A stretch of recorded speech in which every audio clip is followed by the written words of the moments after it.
Okie dokie. So, previously you guys descended beneath the gauntlet, as you've been planning to this entire time. After investigating some roughhousing and perhaps crime that took place around the body of the petrified body of the great dragon Eldrith from Eldrith's Watch. Understanding that perhaps this was caused by hang on, I have the notes here. A very specific garrison in the guard, described as wearing armor splashed with black. You keep this detail in mind as you head over to the gauntlet and prepare yourselves for perhaps a fight, perhaps a battle. Neither of those things happen exactly as Ulster you expected them to. This was not in the script. Mm-hmm. And when you guys arrive at the gauntlet, after a crowd crush and shivving a guy who was a little perv, you push through and able to talk your way into getting a slot in the calendar of the games. But considering that, the lineup of the game, sorry, not calendar. Considering that, you guys think, wait, is there not a way we could bypass this terrible bloodthirsty sport entirely? Perhaps we could even try and save the people that she was fighting with. We've never really had a chance to speak to them before. Wait, also I was like, what? I never thought of it like that. And so with that in mind, you guys head below the arena to a pit where all of the different fighting teams are being kept. They are all caged off in the pit, which has little natural hewn alcoves and dips and tunnels that are being used to house them. And when you guys arrive, you see three women, a mother and daughter, whose names were Mena and Durina. I had it written in a way I can't really read. I don't remember how I spelled it out to you guys, but I think I simplified it. Duryn. Yeah, okay. Definitely better than what I wrote. Looks more like Hannah, if that helps you. Would have told her if her name was Hannah? No! I meant like... Sorry, that's the name of my ex-manager, who everyone hates because she was awful. Let's move on. She was awful. Anyway. She was awful.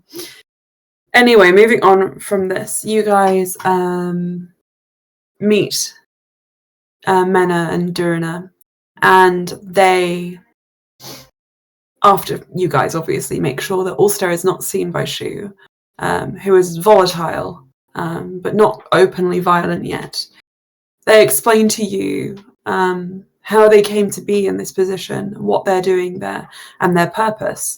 And it turns out that they are from a tribe in the Messiah called the Mensej tribe. Ulster, you know this tribe to be a group of people who live in the sort of more stony shores on the opposite coast to where the Ice Palace and the Taraj tribe are. Most of them live in caves underground, where they go to study the ice, to look for historical artifacts, and they keep, for lack of a better word, an archive. Nerd tribe. Yeah, of the Messiah history. Obviously from these two people, that's not the only thing that they do, as in all these things. The tribes have general areas of expertise, but there is diversity within that. So Mena and Durina both seem to be quite strong, physically capable. Not what you'd expect of people who would have lived a sort of fairly nerd life underground. Stop it. And you guys eventually break them out, leaving Shu in the cage, much to her chagrin.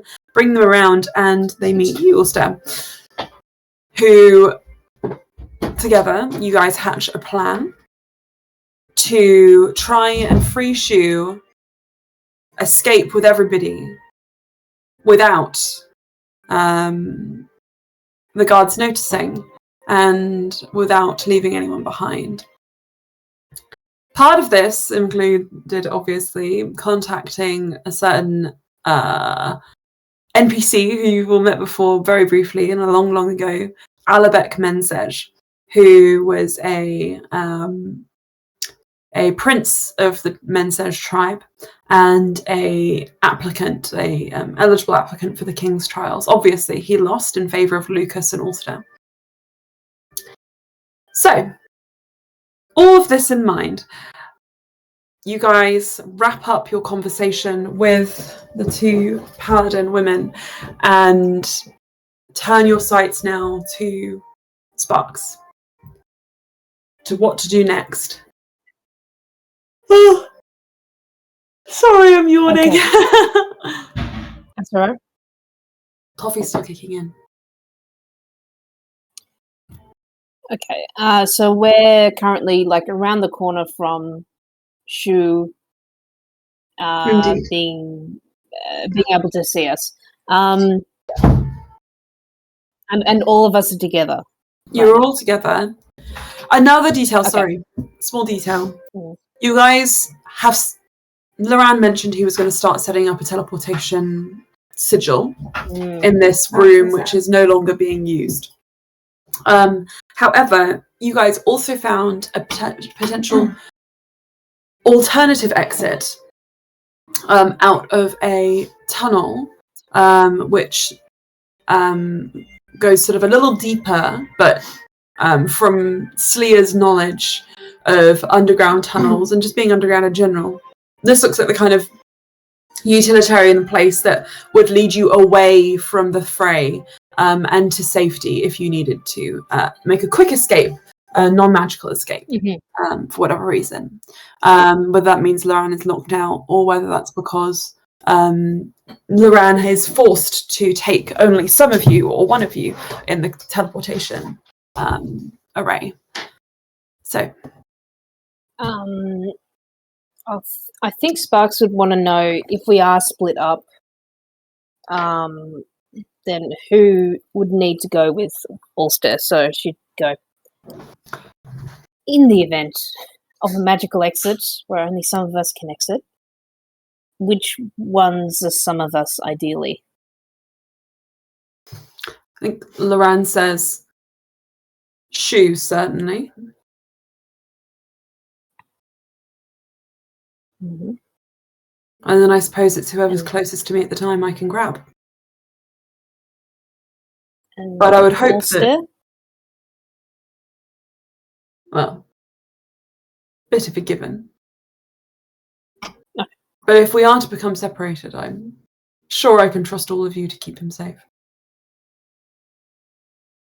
Or else. Of course. Just so you know. Mm. I was under the impression that Ulster needed to go with Shu. Yeah. Yes, of course. But don't get me wrong. We can have what we want. But should we encounter less than positive circumstances, I always have my ways. Okay. She might go a bit crazy if we're separated. Let's try not to do that. Where do you think I'm teleporting her to? Your ship. Where on my ship? Somewhere claw-proof. Sure, yes. Somewhere claw-proof. Don't worry. I don't see any outcome in which we would be separated, so long as more guards don't filter on down. Just thinking about how many people we have. That's why I'm being cautious.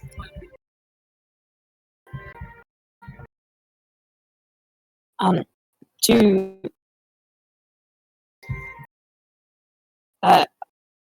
not sure I fully understand. When you've set up the teleportation circle, does it mean it's like set up on the ground somewhere, or do you activate it, or? Hang on a moment.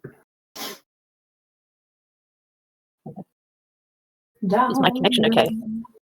Down. It's a little bit grumpy at you. But understandable. Mm-hmm. Just a bit R2D2. I'm still on my... Oh, Hang on. I don't want the Wi-Fi on the phone. I want the cable connection. Thank you very much. Hang on. Loran counts. Loran, Shu, Ulster, Cass, Mena, Durina, Sparks, Bluey, Sparks, Sleer, Ulster. He says one person will be left behind with this spell. Well, shouldn't it be Cass since she's not in any real danger here? Oh, was Sarazer counted in that lot? Oh, okay. 2 people will be left behind. Did you count me twice by saying Sparks? No, I and corrected Bluey? myself because your name is confusing to me. Sorry.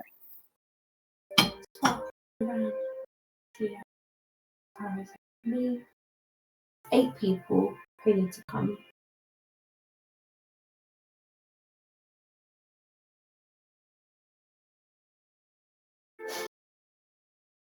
But there is another exit, so Saraza can make his own way out. Well, no, Saraza can't be by himself. He can never be by himself. Sorry. I'm sorry. Then I will go with Shu, just because that's the safest for wherever Shu ends up on your ship. Then who will go with Saraza? I can wait behind with Sarazer. Okay. That way, in case we need healing or a disguise, I can...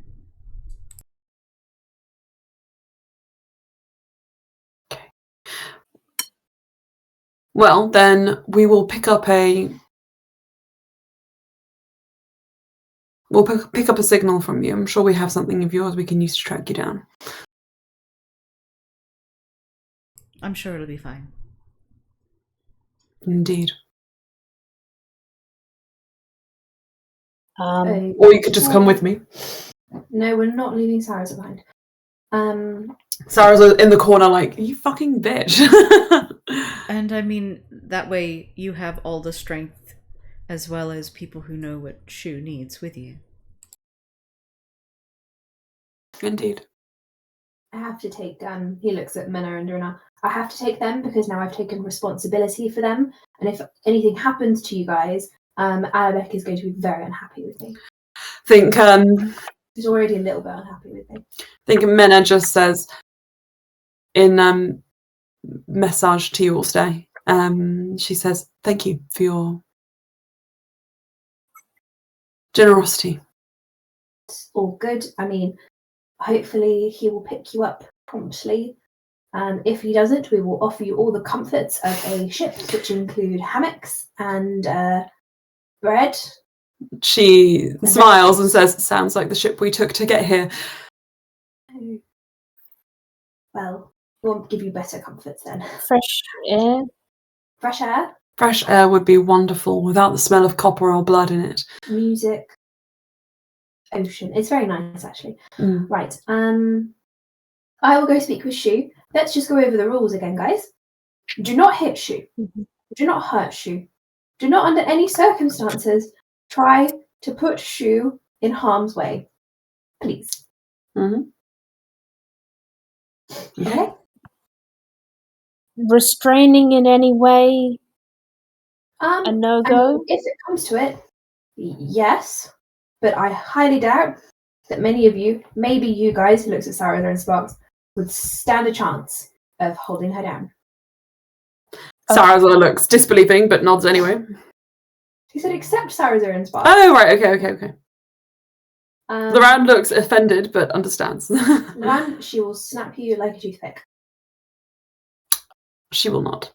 Have you seen her? I have. She's 8 foot tall. No. Sparks.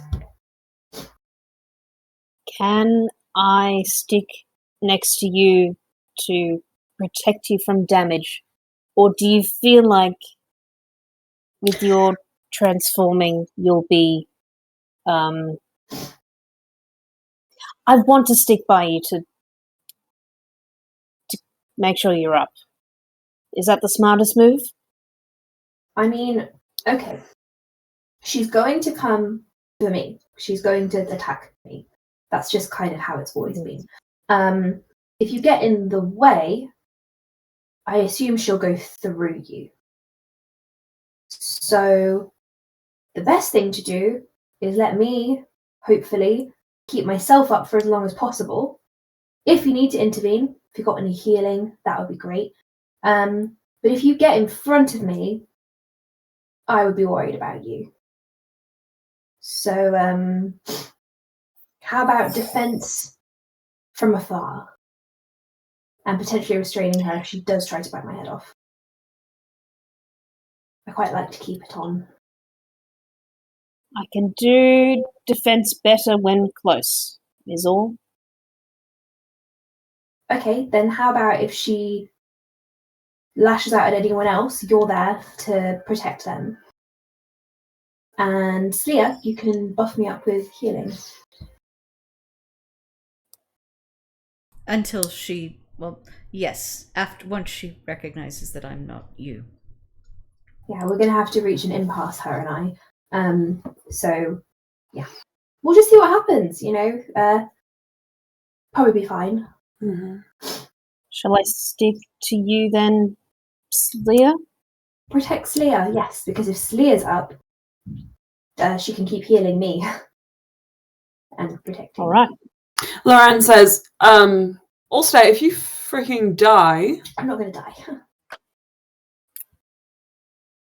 Slayer, make sure you're healing everybody. Not just yourself or Sparks. Okay, let's go then. Let's try this out. Bluey, make sure you're protecting everybody, not just Slayer. Naran, make sure the teleport's ready. Okay. Yeah. I'm going to do that. I'm going to do that now, but I don't like that we're going to be in separate places, so... She gives him a kiss on the forehead. Sparks. Sarah says, what am I going to do? Well, you're ready in case we get more guards coming down. So you just want me to go stand by the door whilst you get your guts torn out? I'm not going to get my guts torn out. It's just that your particular skill sets aren't suited for healing. And if you hit her, that would be bad. So don't hit her. What was the point of me coming then? We were going to fight in the gauntlet, but now we're looking for more of a protection style. Yes, protect Ulster. By stopping guards coming down. Okay, but I mean, I'm only one person and there's many of them, so we'll see how many I can hold back. You'll hear them coming before you You just talk see to them. them. You could use your charisma. You could invite them to the polyamorous recreational group. Oh. Which includes 2 sets of brothers. There's no crossover, we're just meeting for discussions. Polyamorous discussions. Sharing lifestyle tips. And Oh my god! Sorry, I just need to stretch. The polyamorous for God's sake. Polyamorous polykill recreation group.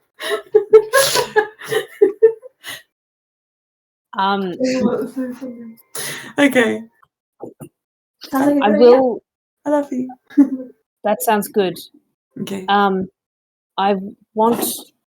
Okay. So it's open. So it's set in front of A our polyamorous DM. polykill is not open. Oh, okay. I'm gonna, for the fight, I'm gonna hold my action for channel divinity. Watcher's will, and so I'll make sure that Slia and Ulster are within 30 feet of me, so that they can get advantage on intelligence, wisdom, charisma for a minute. Okay. Saving throws, Okay. just in case. There you go. I will hold that action. I will touch the eye on the shield and go. Okay, I'm ready. Okay. In that case, I don't know how long this is going to last in terms of her distinguishing who's who, because as soon as she makes a psychic connection, it's kind of all over. But if we sit close to each other, maybe she'll get a bit confused. I think Lauren just says, are you sure that she if she's been fighting the gauntlet, she may have learned a degree of strategy alongside savagery in her attacks. So just be careful. Okay, well, I'm just going in this to break the curse. It's not really about beating her in a fight, necessarily. Okay. Well, I'm going in this to make a teleportation circle, so Yes, come along, refugees. Let's go find you somewhere safe to stay or something. Also, links arms with Slayer and Luther. Okay.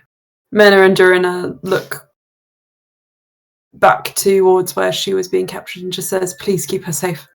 And keep yourselves safe too. So just hear also say, this is going to hurt. Okay.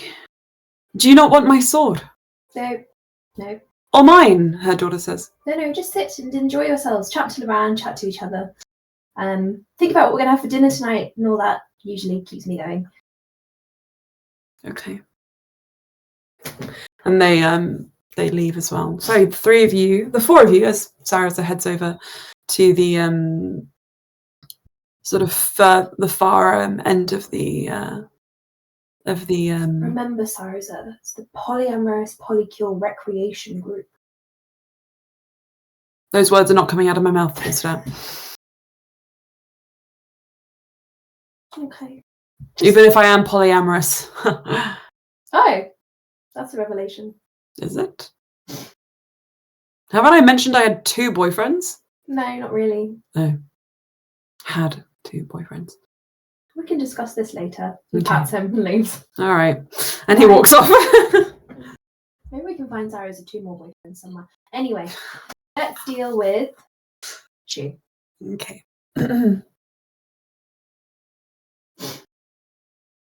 So,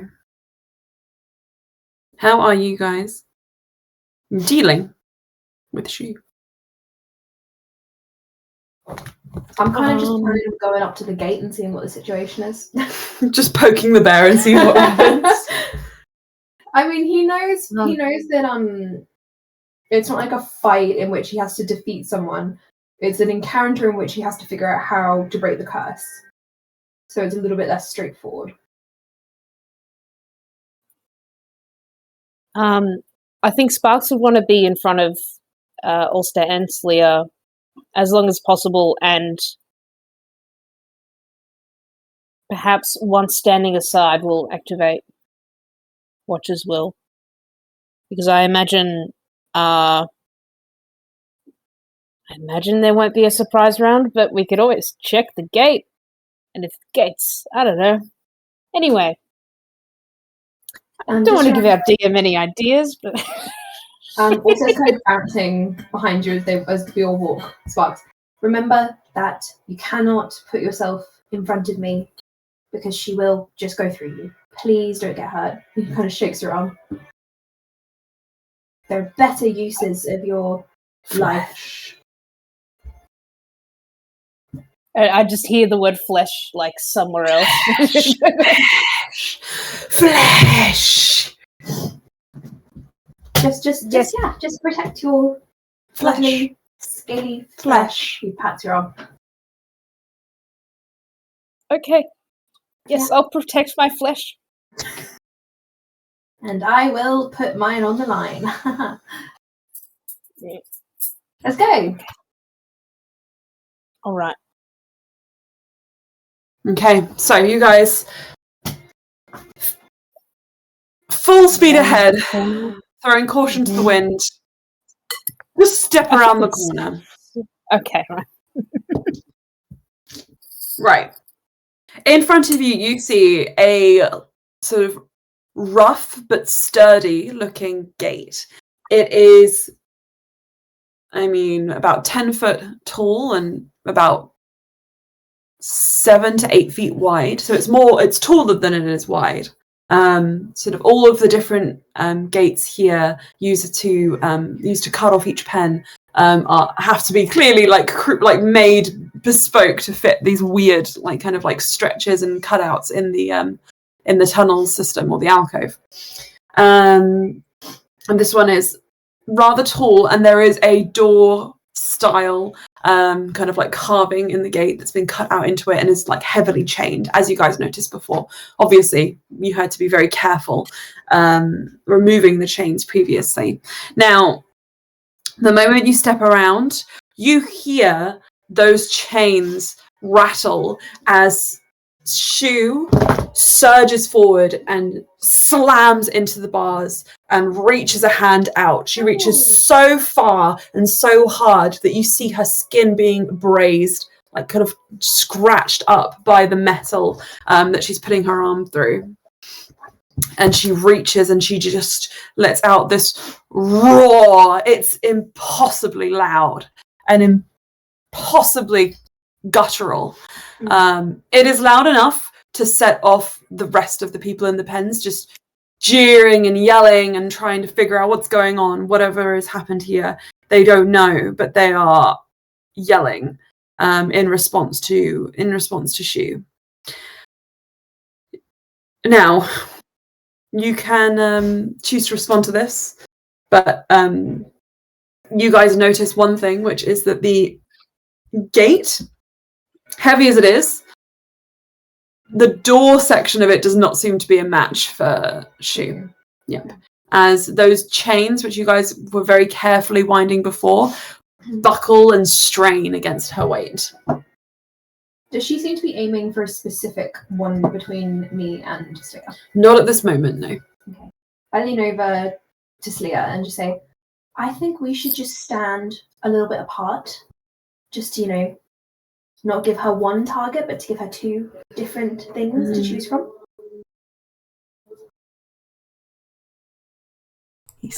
Do you think that Ulster would be saying this out loud or just kind of like signaling? He can say it with the message stone. Oh, okay, cool. He's just like... Yeah, Astra takes the signal and splits. Okay. Also, guys, just so you know, there are only so many things you can say through hand gestures. I'm gonna have you guys role play as much as possible. I want to hear your character voices. Righty, as you sort of take a step apart, I think it's about time that we roll some initiative. Okay. Not too bad, Ulster. Oh, I love Tasha and Whatnot so much. That's Shu's song, I'm sorry. Oh, I know. Sorry, I keep yawning, guys. 18 for Ulster initiative. Just wait a moment. Guys, put Teshan Mutner on if you haven't got it on, because a masterpiece. Thank you for that detail. I feel like I've asked you how about spells and I've totally forgotten, but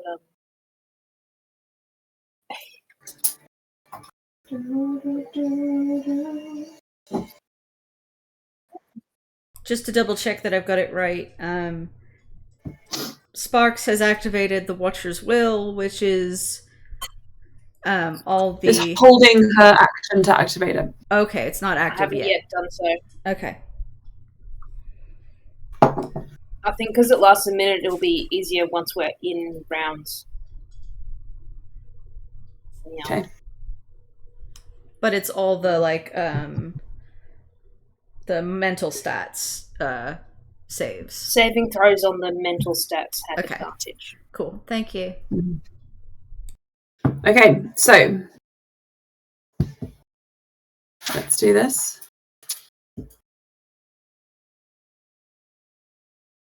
To roll one for Sarah's as well. 25 to 20. No. 20 to 15. 18. 18.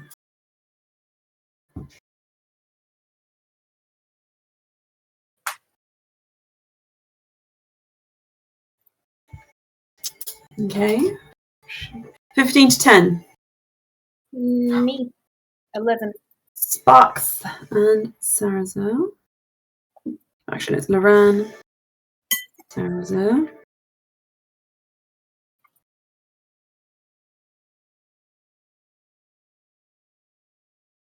Okay, and Aileen, what did you roll? Astra rolled a 4. Oh. Okay. Healer initiative. Indeed. Right. I'm sorry. I don't know why I keep yawning, guys. It's early in the morning. It is early in the morning. It's the morning. It's fine. Actually, anytime. Righto. It's fine. We're all tired. First up in the order, we have Ulster. Ulster, Yeah. what are you going to do? I, seeing that Shu is about to break down the door, I'm going to reach out and touch Sparks, and I'm going to cast invisibility on her. Okay. Oh, wow. Okay. So that will keep you concealed for now. Okay, so I won't be making attacks, but does anything else break invisibility? I will tell you everything that breaks it. Hold on. So if you attack or cast a spell, the invisibility will break.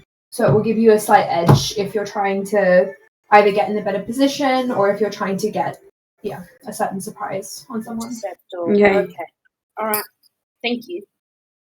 A channel divinity isn't a spell? I assume you've already done that. Wait. I haven't done it yet. No. We established before she hasn't done it yet. Oh, can I hold that then until Sparks Yeah, does that's that? fine. Okay, I hold that action until you cast Watch as well. I don't So, think that's are you a saying spell, you don't want to do invisibility because the spell would break invisibility? I think. Let me just check, because I think that you raise a good point, Blue. It might not count if you. He's going to go to the loo again, but that's what he's going to do. Okay. No, Lana. No, Mr. Baguette. Mr. Baguette. Come here for a cuddle.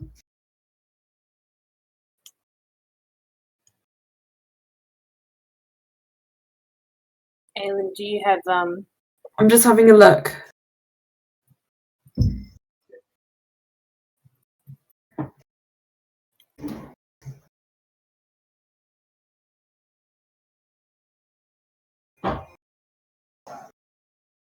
Right, so can I just check? Your channel divinity doesn't say anything about creatures that can see or hear you, right? In its description? it for Watcher's Will, yes. You choose up to 2 creatures you see. Okay, but they don't need to see you? They don't need to see me. I just need to see them, and they need to be within 30 feet, and it's not concentration or anything. It's just for the next minute they have advantage on intelligence, wisdom, charisma. Okay.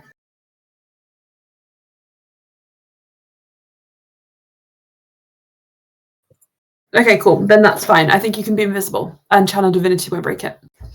All right, thank you. Okay. Should we pause while Lily is... Yeah, okay. Let's just take 2 minutes. All right. Thank you. I will... Okay. So, Ulster, you have a bonus action. Do you want to do anything with that? I just wait and see if Shu has figured out who is who. I'm Okay. just going to stay still. You stay still. Shu. If you stay still, she can't see me.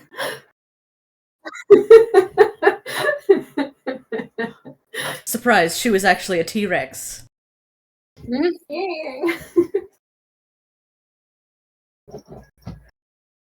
So, when you... Hang on.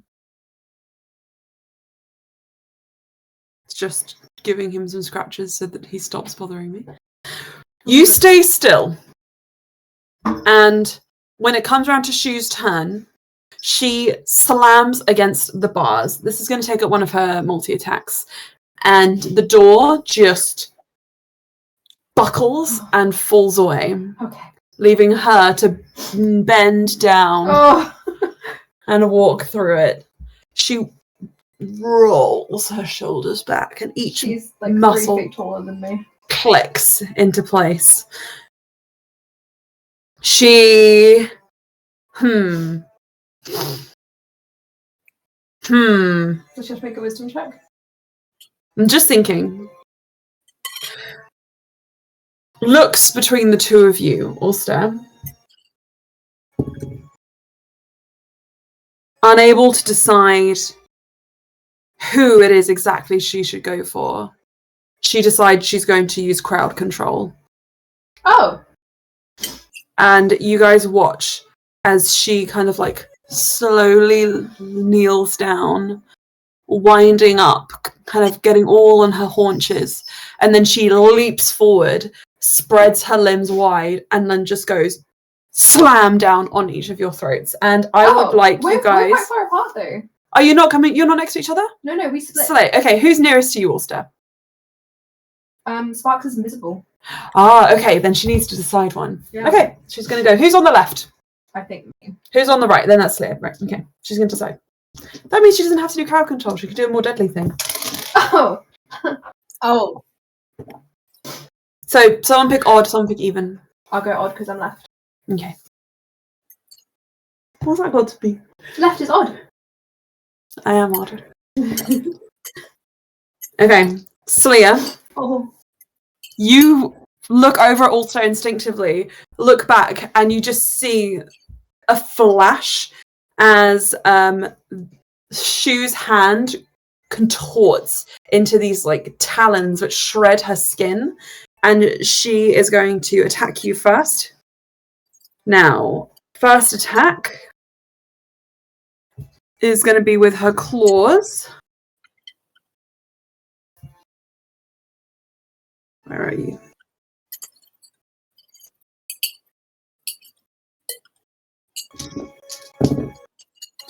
Take 8 points of slashing damage. I need you to make a dexterity saving throw.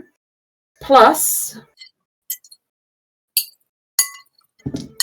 7 points of force damage Ow. as the impact of the hit rattles you. Lala, no. Lala.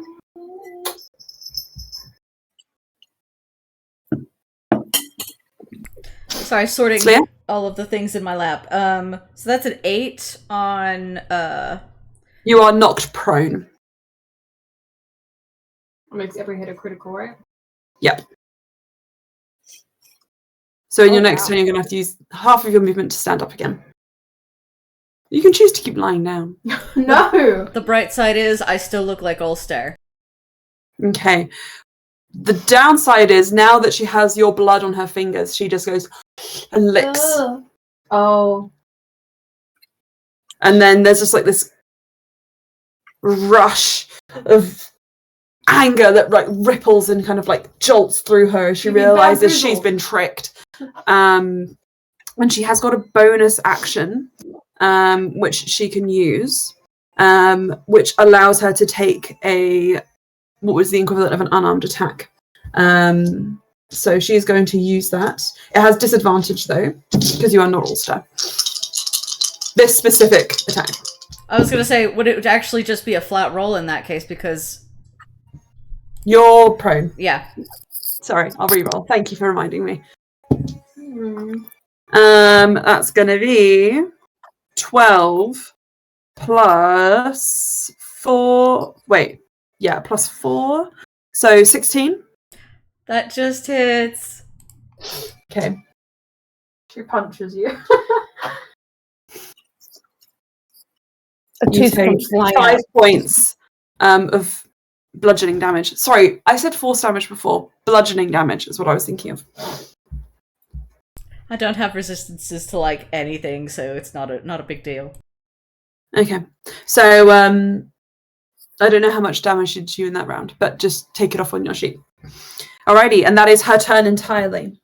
So, next up in the order, after Sparks, it is Loran, who is off screen. So we will, excuse me, not Hang on. Sparks, after she is Thank Loran, who is off screen. Sparks, it's your go now. So, you are invisible. What do you do? Okay. Oh, okay. My action will be Watcher's Will, because I can see Ulster and Slayer within. I assume I can see them within 30 feet of me. Yeah. All right. So that's going for a minute, and that's advantage on wisdom, intelligence, and charisma saving throws. So watches will 1, 2, 3. A minute is 10 rounds, isn't it? Yeah. 6, 7, 8, 9, 10. Okay. This round.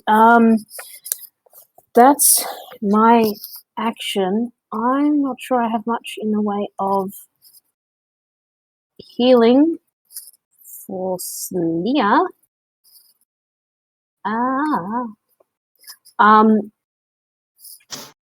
So I think I will. Yeah, that's an action as well. Damn it. Okay, I will move towards Slia to. Oh shit! But I could try and protect Ulster.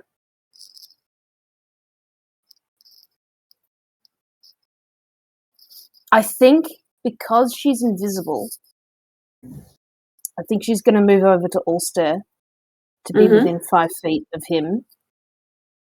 And she hasn't used a reaction, so if Shu attacks Ulster, she can intercept some damage. So, yes, Sparks is going to move next to Ulster. There's nothing else I can do. Right. Ooh. So, I'm just going to do one thing. Rightio. So, with that in mind, you move towards Ulster, still invisible. Also, you feel this rush of protective energy kind of come over you. It's a very familiar feeling at this point. But you see Shu kind of hunched over, covered in Sleer's blood, just looking over at you, and you know that she knows who you are, even if she knows exactly. Right. So, right. Next up in the order after that, then, is Saraza, who is off screen. But if anything happens there, then you will be told and informed. Astra, it is your go. You are prone. Sorry, I was just like, Loran sat. Okay, yep, that is my go.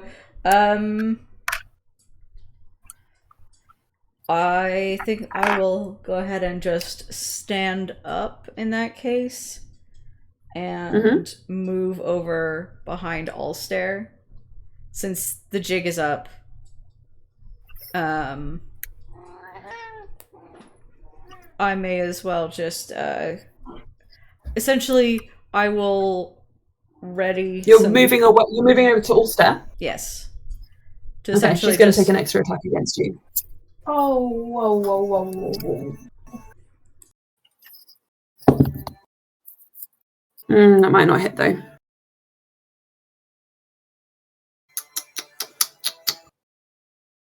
$10? No. Okay. No, 10 misses. Cool. Just kind of duck the attack and just move over to essentially be readying like some kind of healing in case Ulster needs it. Okay. I will provide the help action. Actually, I'll hold a help action in case Ulster needs some sort of advantage. Okay. Let's see. Right. Okay, so then, with that in mind, it resets the round. And Ulster, it's your go. I'm going to upcast Healing Word on Sleer. Okay. You take 9 points back.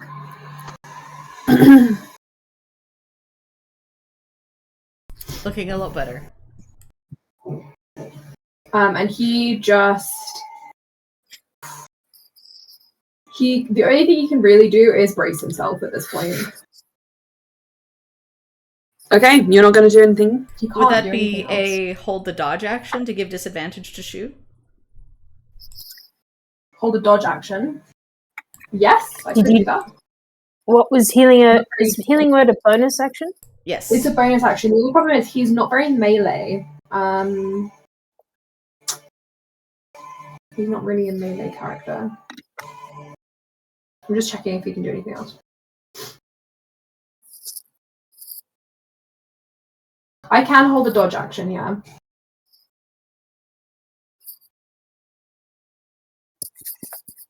Yeah, I'll hold a dodge action. That's a good idea. Okay. Right. Then, I guess if you're not going to do anything else, Shu turns to you, Allstem, and knowing it's you, is going to launch all of their attacks on you. I'm going to just use a different dice, because that one's not going to do very well. I am just a baby. 15. Hits. Why is the armor class so low? Oh. Have you taken off an 18. armor? He's not wearing his fucking armor. Can I put it on? Yeah. Okay, so the first one doesn't hit. Was it 16? Yeah. Okay. Then 16 doesn't hit. The second one hits. Yeah. Which is then going to be... Okay. They launch themselves forward, slash at you. You dive back. They take a few steps back, and then they throw themselves forward again. If I'm dodging, what does that do? Disadvantage. So let me just roll that second one. Wait, it would be on your first attack, wouldn't it? The first one, yeah. Yeah, which is the one that didn't hit. So I'll just roll it. I mean, it doesn't hit, but still. You dodge out of the way of that one, and then she is going to go at you again.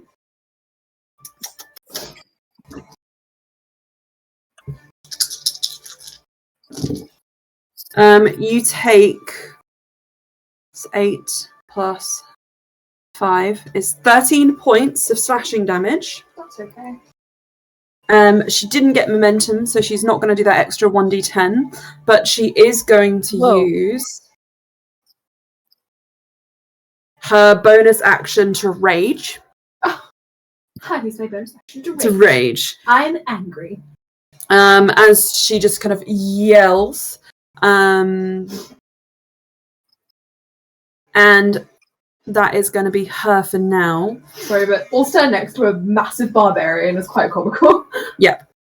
And I wait. If I may, if I'm Yeah. within 5 feet of Ulster, which I believe I am, Yeah. I would like to, with my shield, intercept Shu's second attack there, which means Okay. that it reduces damage by 13. Ah, neat. Okay, cool. Is that exactly what you're dealt? That's pretty much exactly it. That's fine. Just for future, though, Anna, make sure I'm happy for you to do it this time. Just make sure you do that before the damage is called out, because otherwise it's a little bit dubious. Okay, right. It's Sorry. fine. Don't worry, don't worry. I didn't want to interrupt, but I can That's okay. do it. Interrupt me. Okay. It's fine. All Interrupt me. Okay. But it's okay this time. So also you can take that damage away. Shu seeing that's probably what triggers Shu's rage. If you're using your shield, I wonder what that does for invisibility. Also, do you? I think that breaks I it. think that you become visible at this Does it? point, and you have like a shit. shield up in front of Ulster, and she becomes angrier than ever. Let me hit him. Indeed. Sorry. You're fine. Okay. Right. Next up, then, in the order, Ulster. Not Ulster, sorry. Is Loran, again, off screen, casting teleportation circle. Leading us to Sparks. Sparks. Oh my god, already. Wow. Okay, so Only one enemy in this now. So Sleer still needs some healing.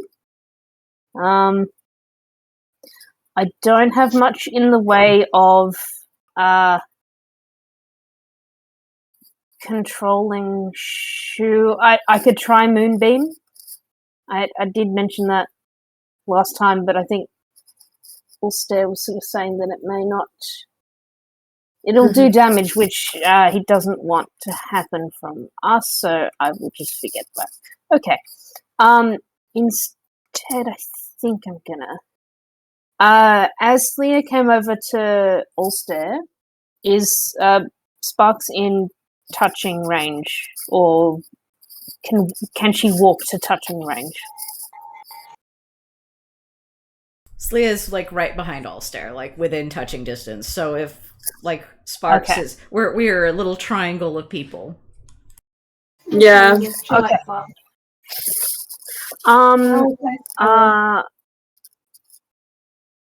I'm gonna. I will. Still keeping within 5 feet of Ulster. I will lay on hands Slea.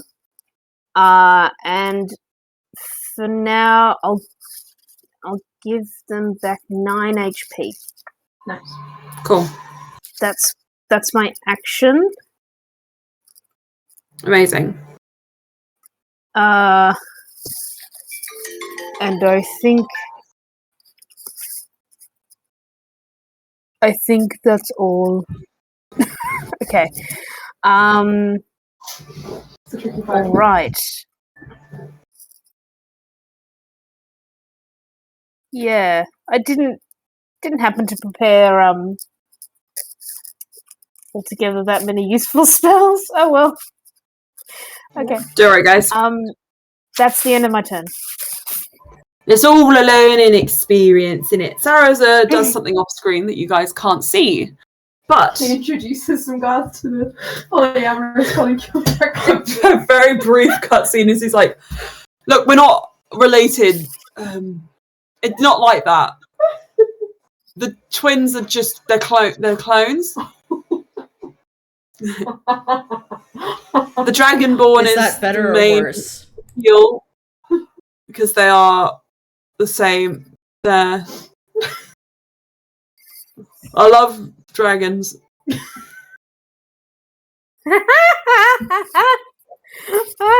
really funny. There is a dice bit inside. Yeah. Anyway, Takes 1d6 psychic. yeah. Rightio, next in the order. Is Slea, and soon Astra of the Astral Sea, Astra of the Underdark. Tell me more. What do you do? Okay, I think I would like to do something to help Ulster out. You see this kind of like wave of that like Borealis type magic kind of like flow out from their hands, and fairy fire is cast over Shu. Okay. Specifically, like basically Shu back into the cell so that it's not targeting anybody in our group. Sure, I need understood. a dexterity saving throw. Oh, it's a 17 on the dice. Yeah, it's plus 1, 18. Yeah, no, it's just very pretty in there. An attempt was made. Wow! That's just like, it's life. Shapes and colours. But the room is illuminated. So where once it was shadowed, you guys can now see a little bit better the rest of the room. You could potentially even see some ledges in which you could climb up onto to get a high ground advantage if you wanted to. But you would have to move out of her range, so obviously that would provoke a reaction from her. Right.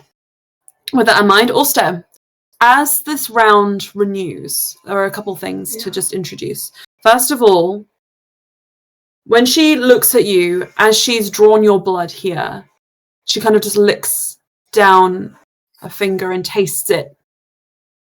Yes, I know that you healed, but that doesn't mean it wasn't didn't healing. exactly It was an happen. interception.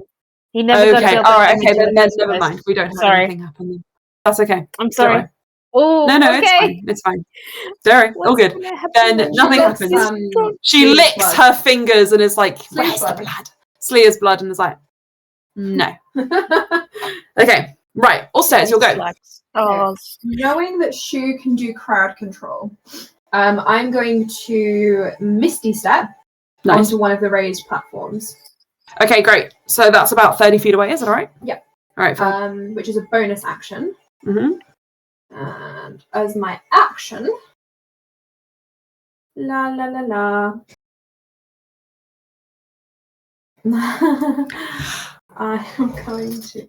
Sorry, there's some really funny things he can do. He's not a melee character, so we have to get pretty inventive here.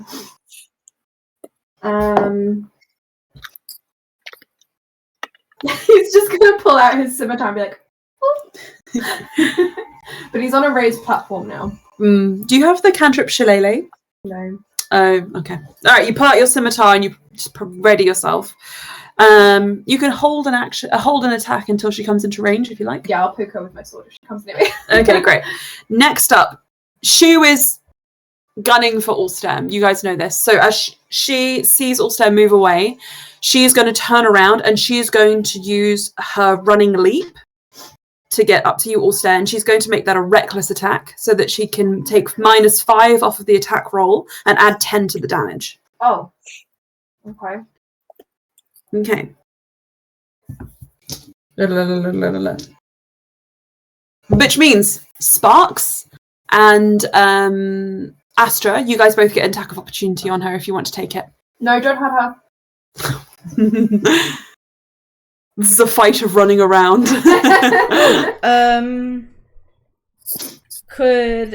Since for an attack of opportunity, does it have to be like a melee attack, or could it be some sort of other like type of attack, like a shove or? It has to be a melee attack unless you're a warcaster. Okay.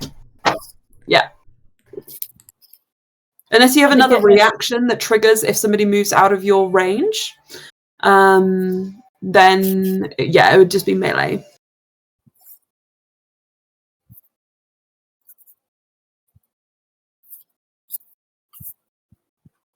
Are we going to leave that then? No. Okay. So, Ulster. Yeah, I'll go. That's fine. Just do it. It's a grapple form of attack. Okay, so... No, that's what I was looking up, is if we could do like a grapple or a shove, but it appears that it has to be one melee attack specifically. Yeah.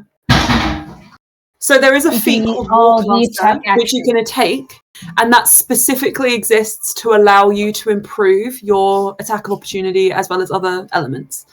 So you can, for example, if you take the Warcaster feat, you can use a spell attack. One of the best, yeah, literally. That one, and there's another attack is also really good. Mage Slayer is Mage Slayer is the other one I was thinking of. Warcaster and Mage Slayer I always put in my characters at some point if they're a caster or a fighter. Right, so anyway, if you guys aren't going to attack, she is going to go at you for 17 Ulster. Yeah, that is. Okay. So she's like, no. Bad kitty. She's putting everything she has into this, okay? Just so you know. When she's done, I'm gonna poke her with my scimitar. Right. Let me just make sure. This is a character sheet I don't usually work with, so I'm just making sure I can do all of these things. Can I poke her now, actually, because I was holding it? Yeah. Yes. Go for it.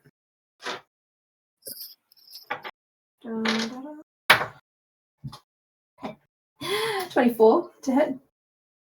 What the? Yeah. Okay. Okay. He's got a +5 to hit. Okay, so that is a free option. All right, and how many damage? Oh. I'm gonna look at the damage. Fool! 3. Fool of a took. 3. You give her a paper cut. He's not a and he needs to prepare his primal savagery if he's going to go in for melee. Yeah. So he'll do that next time. Charmed or frightened when raging. Sparks, you just see the most pathetic display of melee you've ever seen. Okay, so she gets to attack twice.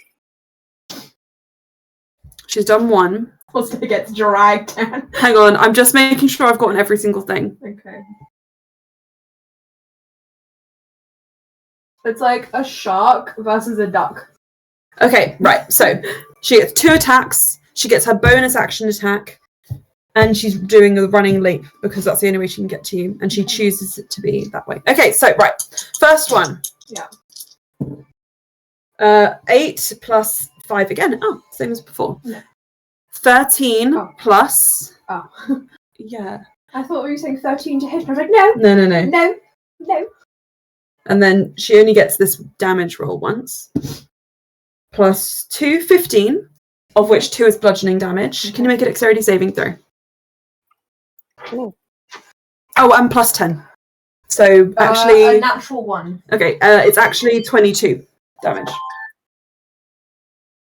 Natural 1. Okay. Next attack. Next attack. She gets 3 in this round. The 2 standard and the bonus. 2 standard and the bonus.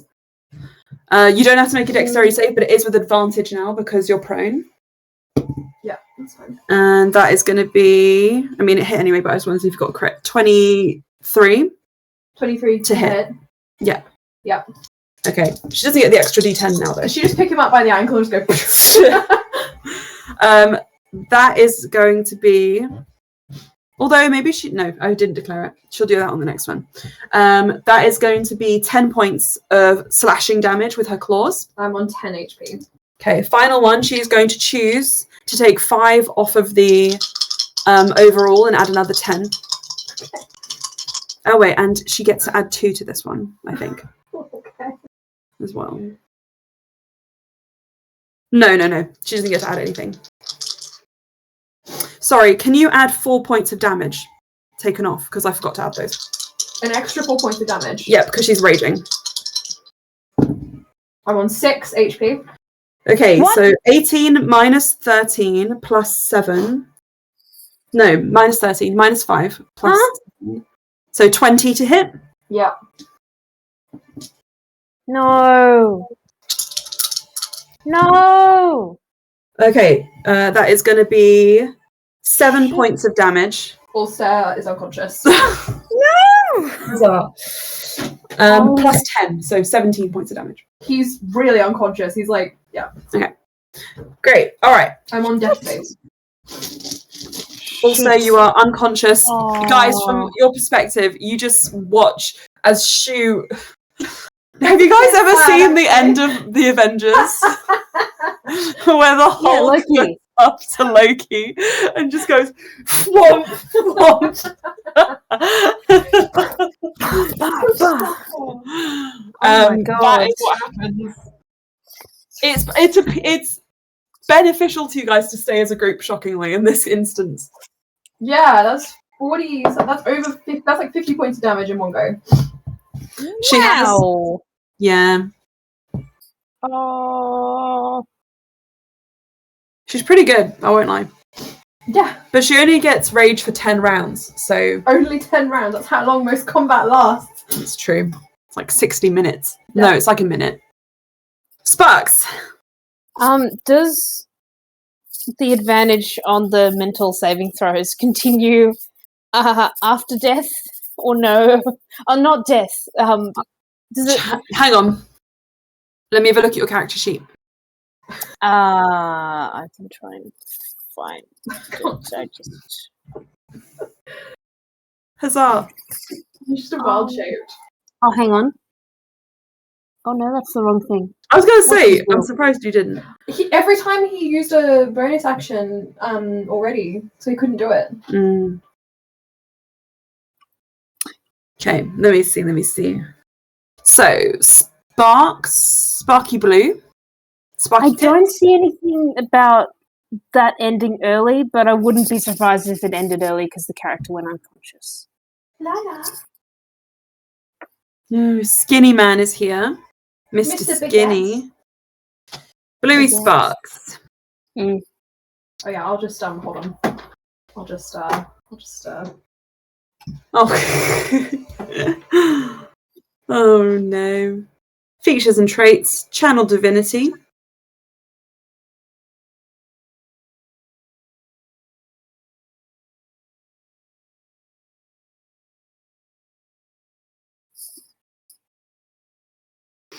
Okay, Watcher's Will.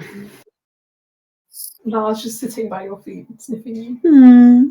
Lala. Nope, it doesn't go away. Okay, I'll keep tracking those rounds then. You can see him and it lasts a minute, so keep tracking it. I'm going to say it doesn't go away. Right. Yep. Right. With that in mind, we're just going to take a brief a moment, if that's all right. That's very okay. That was a lot of maths that you had to do just then. Oh no, I didn't mean a moment for me. I mean a moment to inflict pain upon all of you. Oh, how was I so naive?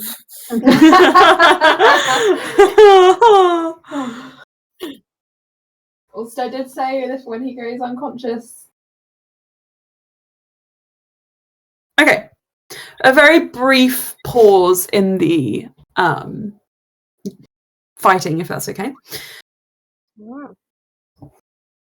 You guys have all had moments when you've been thrown quite rapidly out of your own reality, let's say. Also, perhaps more than most. But Sleer, you've experienced this in your dreams, and Sparks, you've experienced this through visions, holes in the matrix that you've been seeing kind of increasingly. But luckily, as of late, not as much as you'd expect. And as you guys watch also fall unconscious and you feel that kind of dread, you have this feeling of wrongness and you feel the world kind of destabilizing around you again. And Sleer, you take a kind of like a sharp breath, kind of clutching your wounds, look down at your hands where there was once blood and you see there's no more blood now. And you look up and you are not where you once were.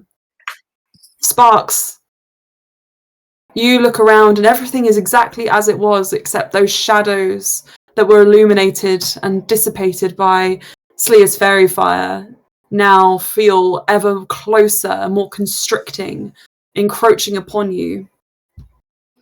And Ulster, when you close your eyes, unconscious, ostensibly leaving this world behind for the moment, you open your eyes in another place entirely. Ulster, do you Let's go on holiday. want to describe your surroundings? Where am I? Well, I think... Okay, I'll do it then. You open your eyes and you see ice all around you. Oh boy. The ice palace, as cold and oppressive as ever. Only you're by yourself. You're fully grown, which is unusual considering you spent most of your childhood here and most of your older years Running away. running away. You're wearing a beautiful set of ornate clothes.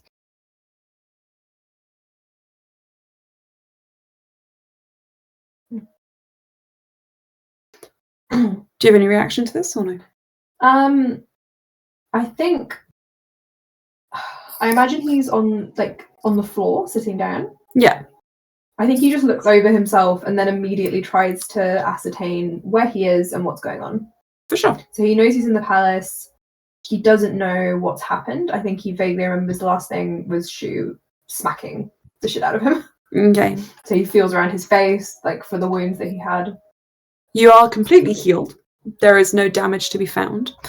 And as you kind of get up and you take a step aside, you find yourself in the palace and at what appears to be some sort of celebration. As you see sort of like silvery wreaths are strewn about. Most of the tribespeople and courtiers are in finery. And you see two thrones actually at the top of the dais, but neither of your parents are sitting in them. Your father is actually the only family member you can see through the crowds.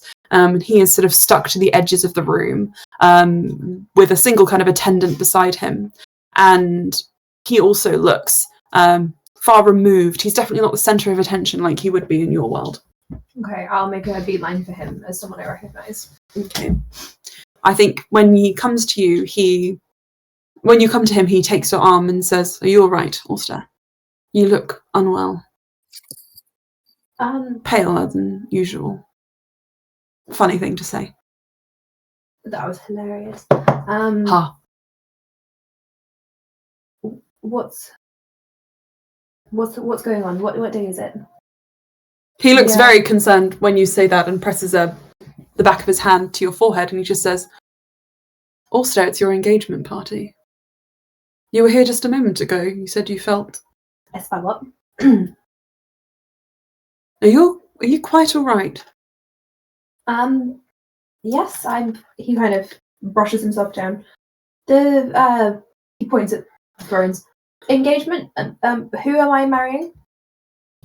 What's going on? Rolmy's concern turns to a little annoyance, and he pulls you aside and just says, Ulster, I know that you do not want to marry this man, but we don't have any other options, okay?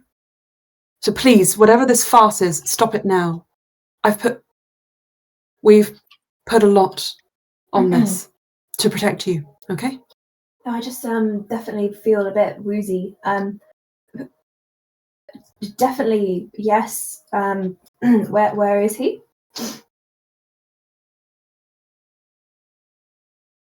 If you wish to see him, I'll escort you to him. I think Ulster's going to start looking around for Loran. Okay. You look around, and as you kind of walk through the people, you do actually see there is a more colourfully dressed sort of group of individuals. You see Danielle, specifically, you recognise, and she is laughing. She's wearing a beautiful pink ornate robe with like a sort of short coat almost with these really beautiful flared sleeves and this like kind of waistlet. It's very, very regal. This is Danielle's clothes give the impression of somebody who has, in your world at least, has never actually lived at court but loves princessy things. Yeah. This is like very regal. This is much more authentic than what she's ever worn. And she's dancing with Saraza, actually, who is wearing a half coat as well in the traditional Carnet fashions. He has an insignia sort of embroidered into the back of his jacket, and he has a ceremonial sword at his side. He is very neatly put together, and kind of dancing between them, occasionally switching partners. You see also wearing a very beautiful, not super extravagant or expensive looking, but well made, very authentically Loran set of clothes. And you are kind of heading in his direction. I will make a beeline over there. Okay, you go up to Loran, and Loran looks over at you. And looks down at you and looks surprised, and then says, fancy a dance? Please. I cannot say no. And he takes your hand and starts dancing with you. And everything feels wonderful. It's such a fabulous moment. The wind rushing through your hair. You're both looking beautiful. I'm getting strong Once Upon a December vibes here. Loran holds your waist very delicately. And then as you dance, he does something that Loran would never do. Okay. And he passes you over for another partner as the turns come around. No. And you are handed off to another individual who is just a regular face you'd see at court, no one you really know. And they look pretty chuffed to be dancing with you as well. But you catch sight of Rolmy, and he looks very lost. And standing next to him now is, you recognize Alabek Mensej. Okay. And he looks frustrated. And at first you're like, why? Why? And then you look up at his head, and you realize that he is wearing a crown, not you or your father. I think also trips and falls. Okay.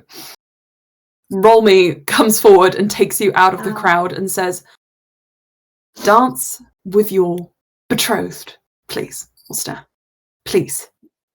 And passes you over to Alabek.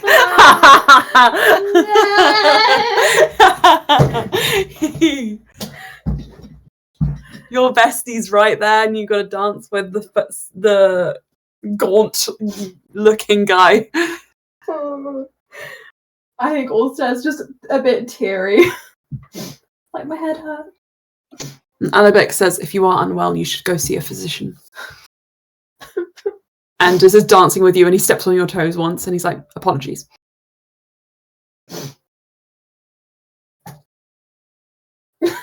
Isn't this a wonderful evening? I think Ulster just starts crying. Man, this is like soul shattering. Like, I think when he sees you crying, he says, Ulster. My head hurt.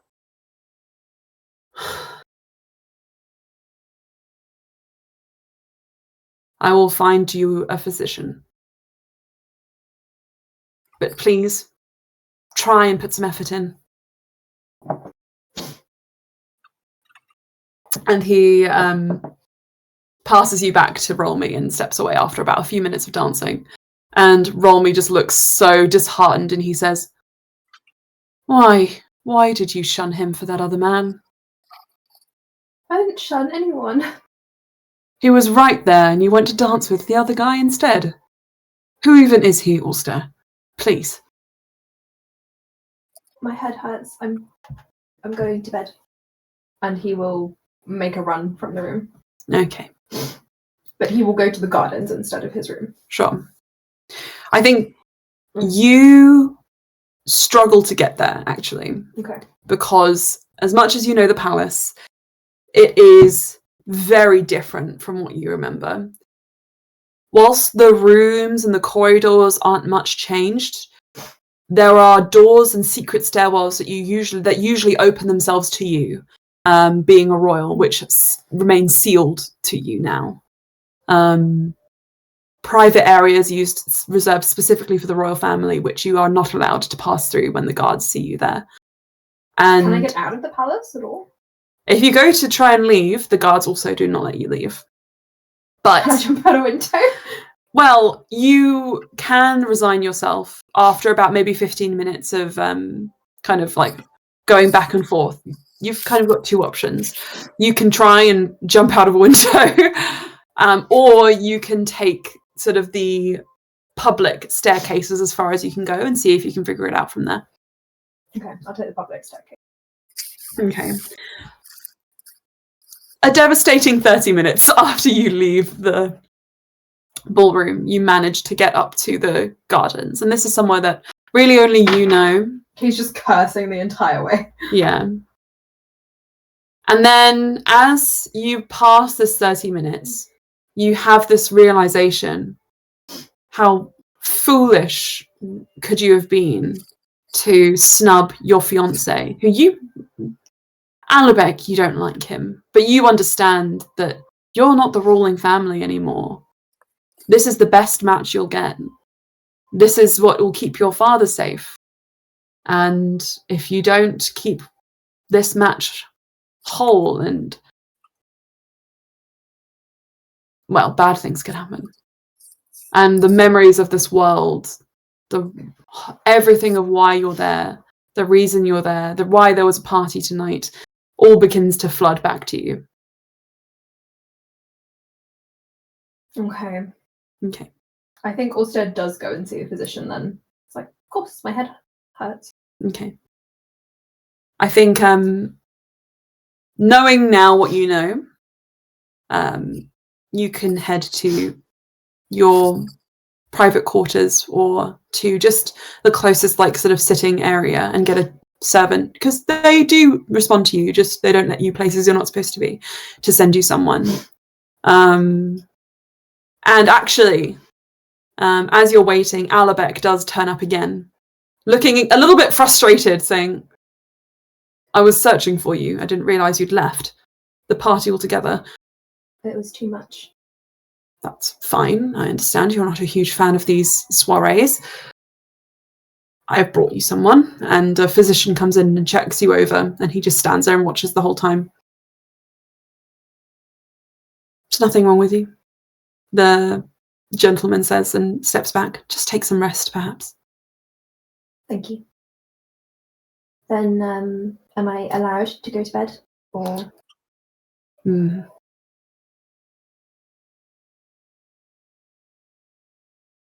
Well, I mean, I can't stop you. You do what you wish. I will end the party early. no, we can continue the party, just It's your party, Ulster. well, it's yours as well, so I cannot attend an engagement party without my betrothed. So if you do not come back, the party is over. then I guess I don't have much of a choice then. You can take some time to relax and then come back. Does that sound amicable? Of course. Good. Don't be too long. And he leaves you for a moment. And you can, I mean, you're not far from the garden if you wanted to go there. I think I will. I'm guessing that my awareness of the previous world I was in is kind of a bit faded now. Yeah. I think he will just take time to gather himself. I think he's feeling a little bit out of sorts. And then eventually he will wander back down. Okay. For sure. You go back to the party.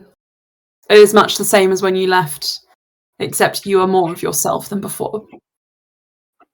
When you do resume dancing, as is expected of you, you make a firm effort to avoid the gentleman you danced with before, who, now you think of it, you can't quite recall his name. You just know he's one of the Carnet dignitaries who has come with Daniel.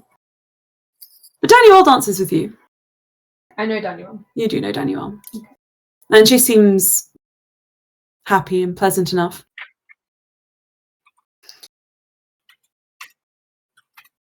And eventually the party ends.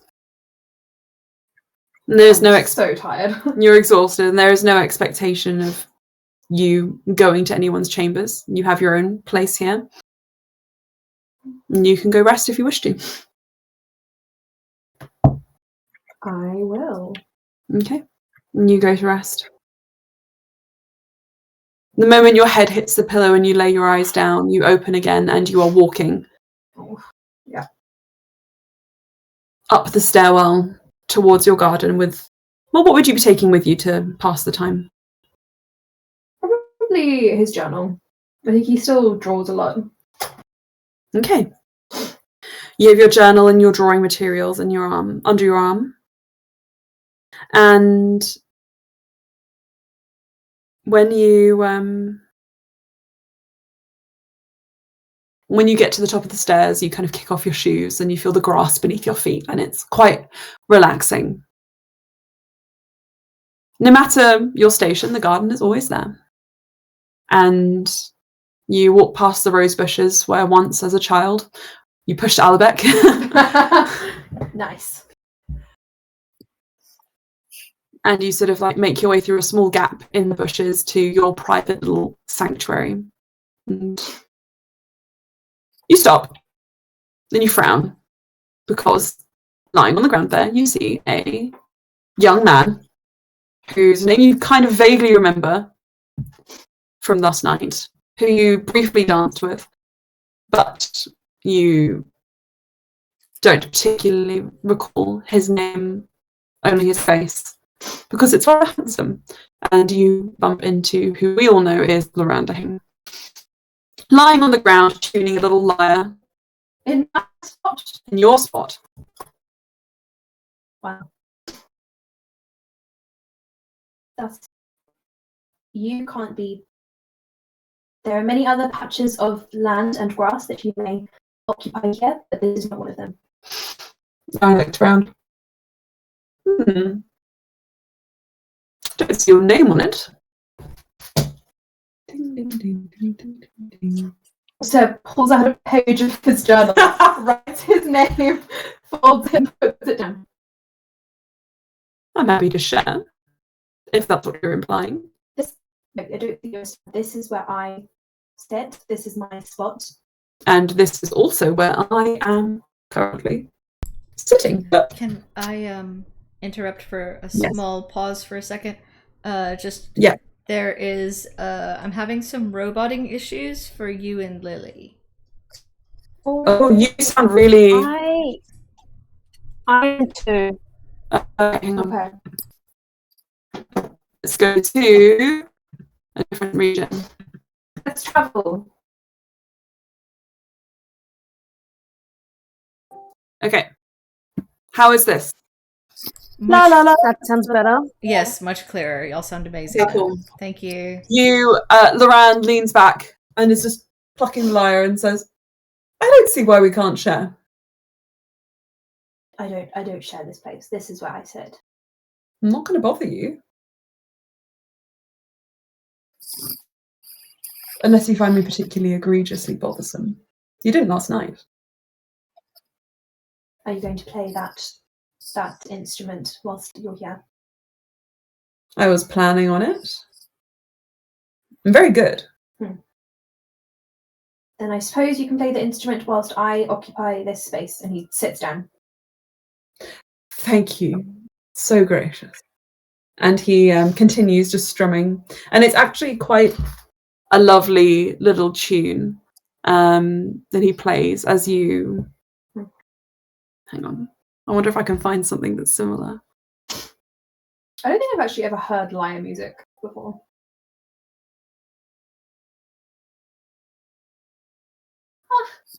Let me see. I'm not...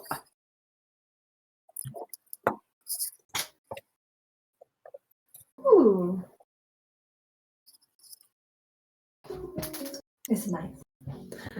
Does Ulster like it despite his protests? Despite his attitude, I think Ulster likes it. He will draw quietly. Mm-hmm. I don't think he'll end up drawing Loran as he's drawing the scene in front of him. I think Loran would get the impression that's probably why Ulster was not happy, because Loran had inserted himself into the scenery. Gotcha. But he'll include him. For sure. You drew my hands very well. Well, hands are very difficult to draw, so practicing them is the only way to get better. Very good. Thank you. I know. And you kind of close the journal and you look up and you are sitting around a low table in one of the chambers that usually goes unoccupied out of season. But at the moment, because there are so many foreign dignitaries here, you see you are with Daniel and with Loran, and they are joking and passing around a tray of sweets that you've never seen the likes of before, and they pass one to you. You should try it, though. Go on. I will. I get the impression you like sweet things also. Just a little. I mean, sorry. What do I call you again? Well, the correct term would be Your Majesty. Can I just stick with your name? That seems frivolous. Maybe not in front of my husband, but with just me, it's okay. Lovely. And he passes you another sweet. This one is rose and pistachio. I think Ulster has quite a few of these. They laugh and just pass the time. And Loran kind of flops back. He's next to you kind of on the sofa, just a little close. And he looks over and he says, you got a little sugar.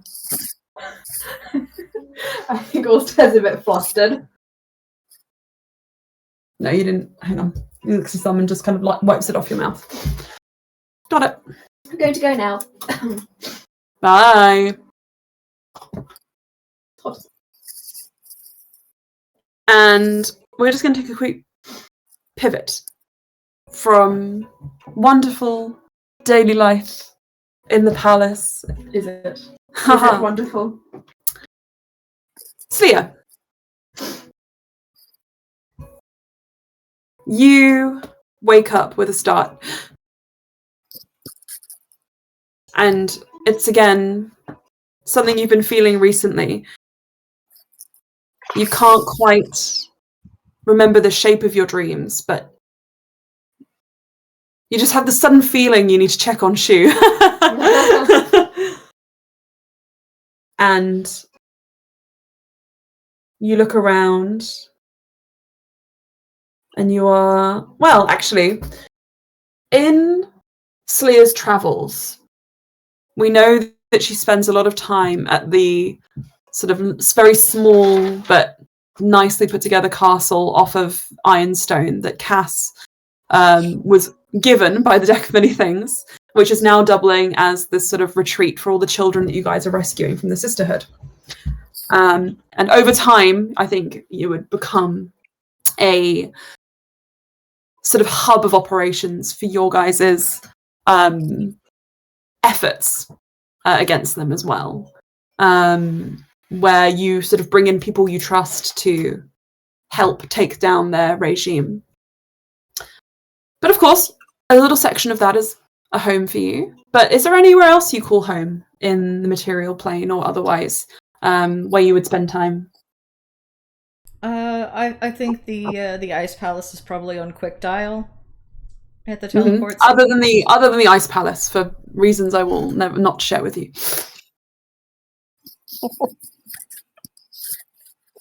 Like Farinia's Forge, does your mother have a place somewhere? Is there somewhere that you and Farinia maybe travel to? That's what I'm thinking. Loran's shop, the ship. I'm thinking of a lot of places. I want to give you some variety. I think that they would probably just kind of like have like essentially like a little like mini roulette wheel of like the various places, but would where are you today? Where are you stay today? with like if in doubt and there's like no trouble about their home with Farinia. Okay. So your home with Farinia, is it sort of modelled after the Forge? Is it the same area, just maybe added onto a little? Probably just a little, like a little bigger. Sure. The Forge is still there. The Forge is still there, as you expected to find it. As you kind of like get up, you feel like the urge to sort of stretch your legs as if you were just in the momentum of doing something, but you woke up and you have this excess energy. Yeah. You have this excess sort of energy. And when you kind of stretch your legs and you walk around, you sort of get the layout of the place. And he just waits to go back to sit there. It's where he wants to be. It's so funny. He is obsessed with Lily. So I want to clarify, is this within the same structure as the Forge? Or is this I think it would probably be built onto it a bit, you know, like an extension. Right. The Forge and the house have always been very, very close, or at least one and the same, or sharing a space. Yeah, it's more like a house that's built onto a forge. Yeah, exactly. Okay. Thank you. It's very fantasy vibes over there. And I think that you kind of get your stretch your legs and walk around, and you notice a few things. So you notice, first of all, of the bedroom where oh my god, I'm sorry, I've forgotten your child's name. Kestel. Kestel, that's it. Sorry, I was thinking of Kelvic, and that's Kev's dad's name. Definitely not. There's a lot of K names. Where Kestel sleeps, and when you look, it is larger than when you last saw. Before, they were an older child, a younger teen, and now it sort of seems to be a full-sized bed there. Their personal effects are around. They've got, a few of your own little trinkets from your times and travels. Daggers that you used to use when you were out with the DC, kind of journals that you kept, but also their own things, books, clothes. It's well kept, but it is certainly Farinia's own brand of well kept, which is a little messy, but they know where all the mess is. I think book piles are a staple of your guys' place, as it is ours. And they are asleep in bed. Their kind of like puff of hair sort of just like all splayed out around them. You look out a window and the moon is quite high up in the sky. And you move on and you find Farinia has fallen asleep on the sofa with a book clutched under her arms. And she's shivering a little bit. And moving past that, you see the room where Onric once stayed. But the bed is made and there is nobody there now. And you feel a sudden sadness. But this should not be a surprise to you, because you knew that he would pass eventually. It just feels like you're learning about it for the first time in this moment. And following that feeling of loss, you head past into the forge where, from your mind, you feel like just yesterday or a few days ago, you were sitting here with him, with your friends who you haven't seen in a while, with Farinia, and with Sparks, with Bluey, who you haven't seen in some time now. But you imagine she's happy off in Melas. You could always reach out. You have the feeling. And you wonder if maybe you should. Something just thinks, I should drop Bluey a little call and see how she is. Would you like to? No way. No way. You're not going to do what I think you're going to do, are you? I'm Holy cruel. shit. You know I'm cruel. Cruel? No, I am also him. Sometimes. You don't have to do what I tell you. If you would like me to escort you on this journey, then you can. Just go along with it, but there's no pressure if you would rather not. I just brought him into frame with us. Oh. Hi, darling. Okay.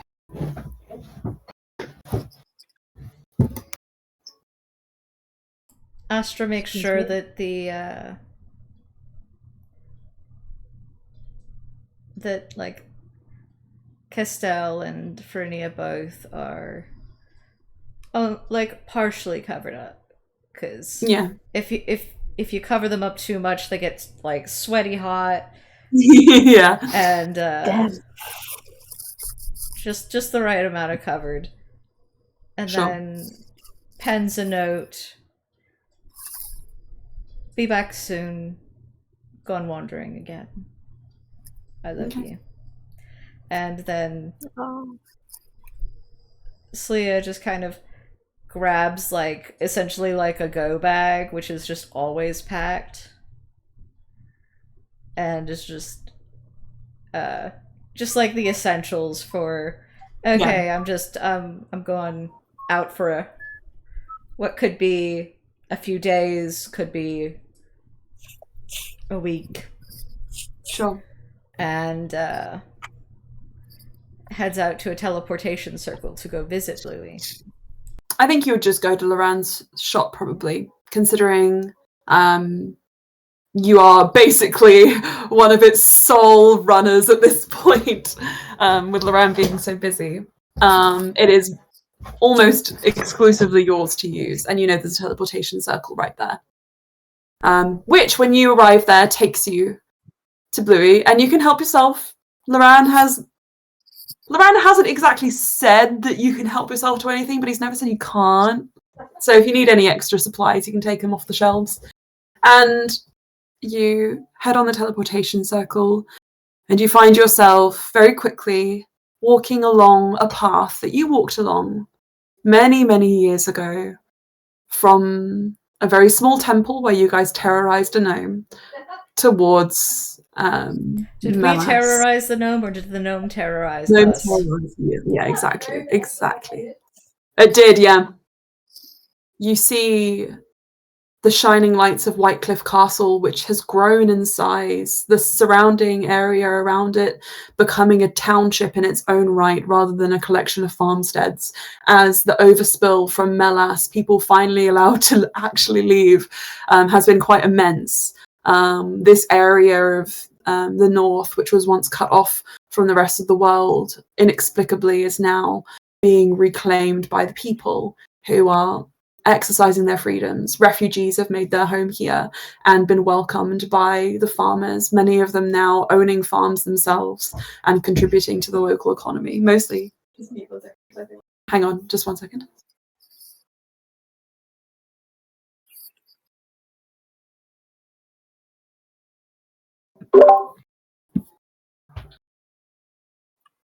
Hang on a sec.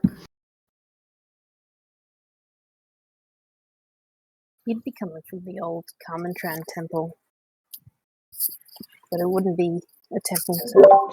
And you pass through, and Sleer, early as this is in the morning, late as it is at night, that strange in between, there are people working the farms as you walk, and as the hours pass, they stop and they incline their heads to you because they recognize you. You are well known here, as you are well known everywhere in Aprea, as the second coming of saviors, really. Jesus. No, not Jesus. The second coming of the saviors who protected this place, especially Melas. Your names and your faces are not easily forgotten. And as you get closer, you see a very small home. A very small home with the lights still off, with a little garden and a little tree that's kind of winding up around it. And you know that this is where Bluey was raised.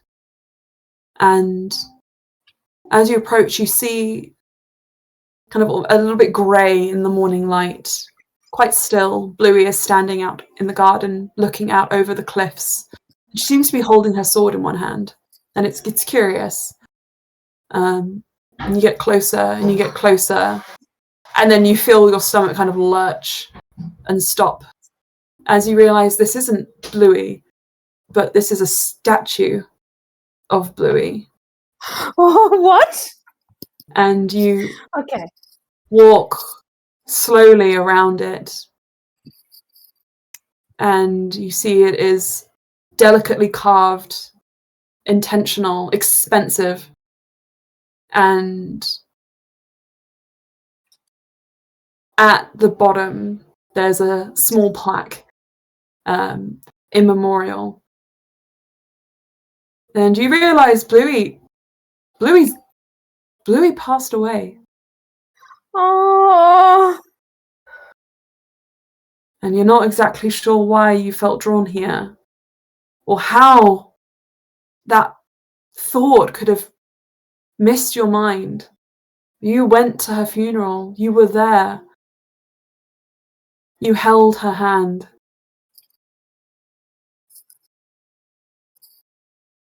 As we all looked on the sunrise together. And the sun rises again, and you just incline your head and breathe in sharply. And Sparks, because we're going to have to wrap up the game, I think, for your sakes, Anna, but we'll quickly... Can I just have a small detail? Wait, Anna, what were you going to say? I can personally go till for another 20 minutes. Yeah, okay, then we can do that. Yeah. Okay, right. Sure, okay. And then Sleer, what were you going to say? Yeah. I think Sleer would just, feeling that kind of still drawn to it, just goes and sits by Sparks' statue, just kind of like resting her head on it, and just talks to it, like, for sure, like Bluey is there. Yeah. Can Mummy have chat back? Yeah, that. And that's all I was gonna add. Yeah.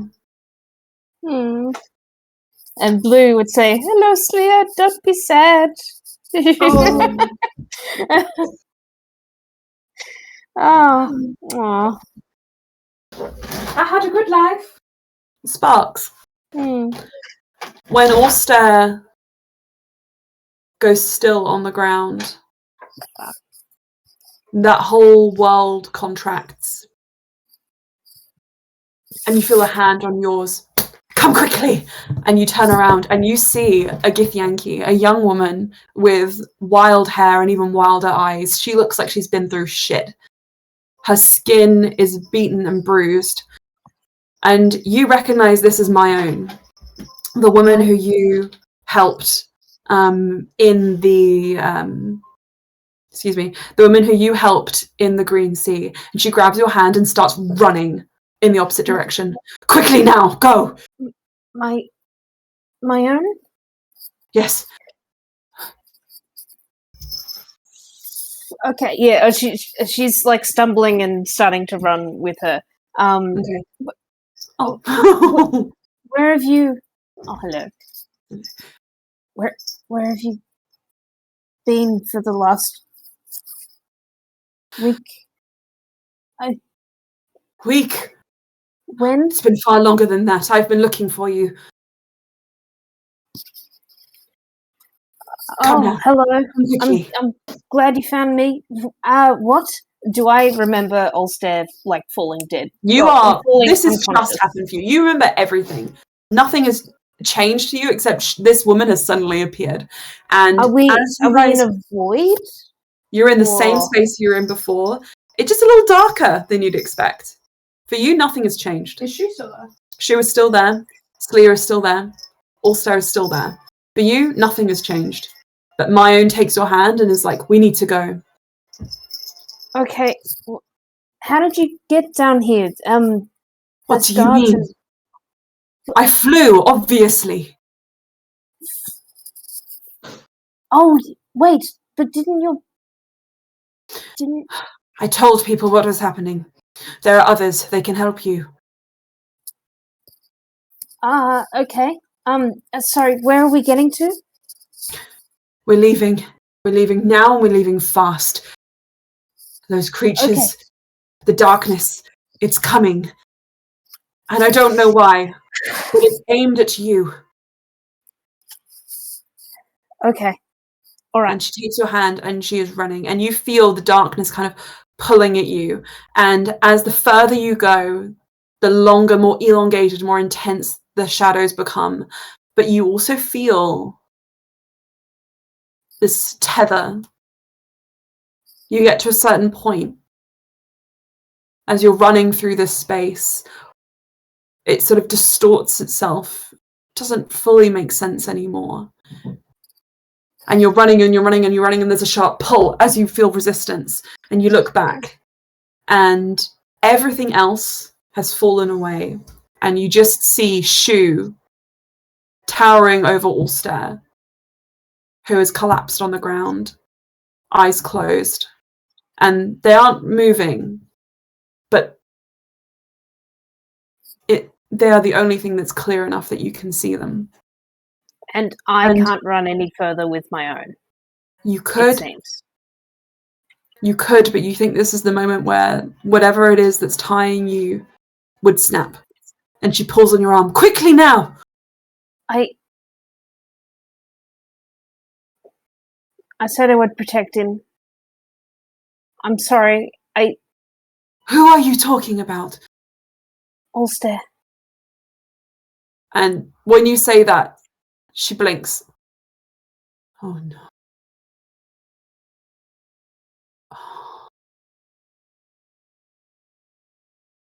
I'm sorry. And she touches your cheek. I thought that perhaps it was you, but I'm wrong.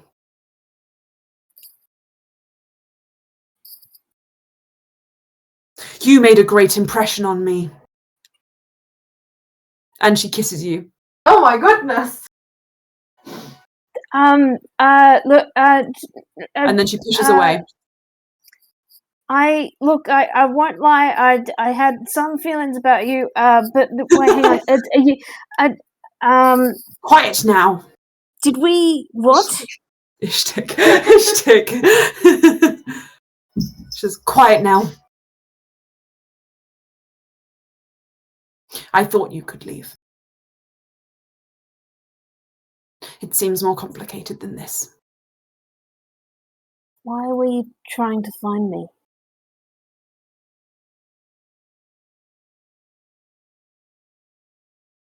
I don't know.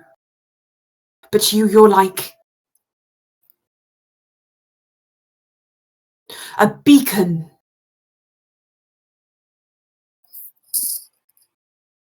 There is a thing that happens when you die.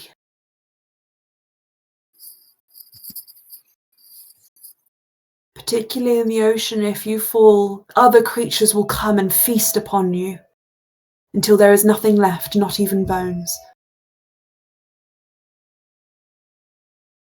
I believe perhaps you are already too late to be saved. I thought you might be one of those who was coming to feast. But you are the food. What would I be feasting on? She lets go and just says, I don't think I can save you.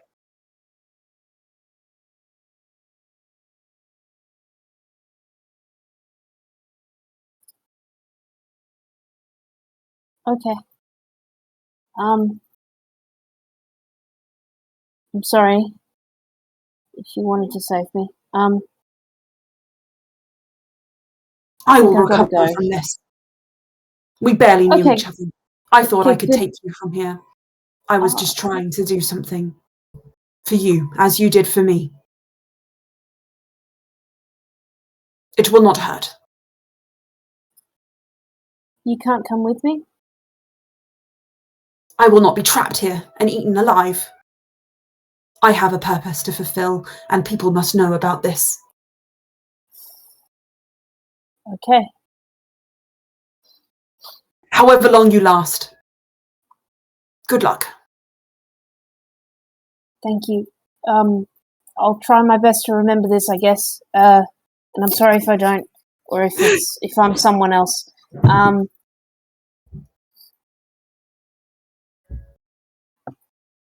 Thanks, my own.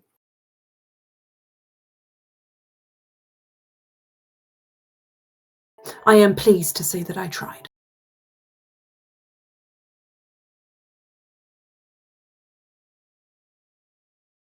She takes a second to let go of your hand. She looks a bit sad about it, actually. Sparks will squeeze it a bit. Okay. Look in your eyes.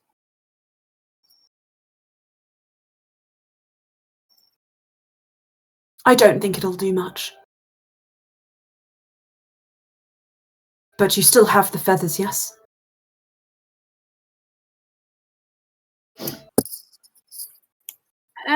Is You this do. feathers from the feathers from the bird. bird? Yes. Her bird. Yep. And why did she give them to Bluey? Because she liked you. Oh. That was why. And she says,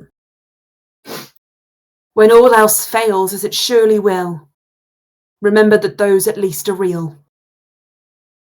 The feathers are real. And she takes your hand, and the moment she lets go, the shadows consume her. And you blink and the room is back as it was, and you look around and you're standing next to Sliat and Ulster and Shu. Can I act? Are they in the You are next to the round, so I will allow it, yes.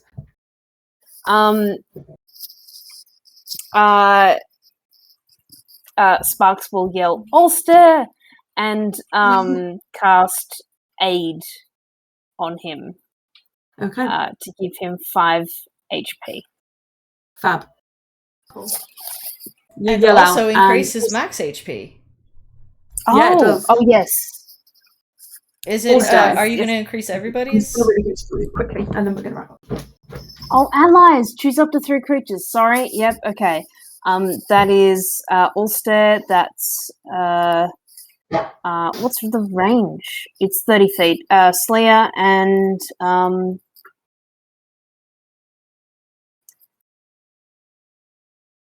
I don't think any other allies are within 30 feet, so she's just going to leave it there.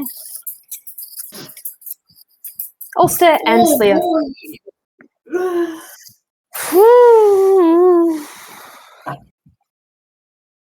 So mysterious. It's not like I have any idea what's going on. I've got a dimension hopping hottie. You've got a hot gift, thank you, girlfriend. A tragically hot gift, Yankee girlfriend. Tragically hot gift, Yankee girlfriend. It is a real tragedy. It's a bit of a tragedy. Mm. It's like, you are deceased. I cannot save you. Goodbye. Have this feather. Have this feather.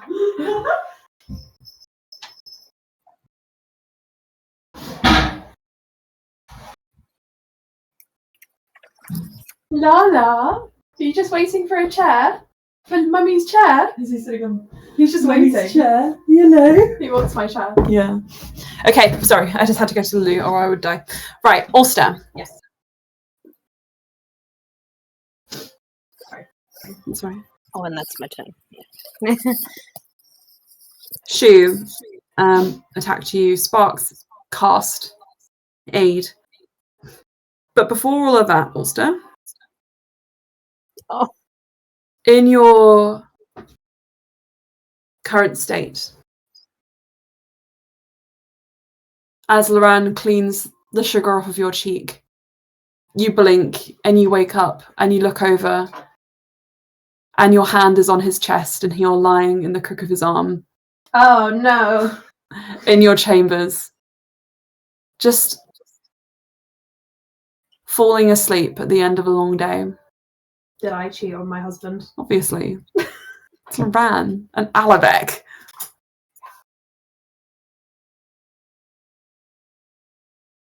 And his eyes are closed and his chest rises and falls gently. And he's very content. You blink.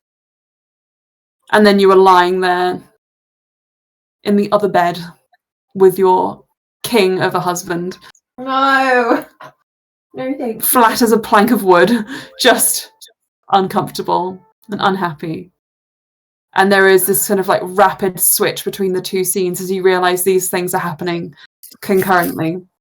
And then you blink again, and this life that's passing so fast, but you feel it in its entirety, plays out. You see Alabek's upset as you insist that you need Loran to be with you. His eventual concession, Loran getting his own room attached to yours, his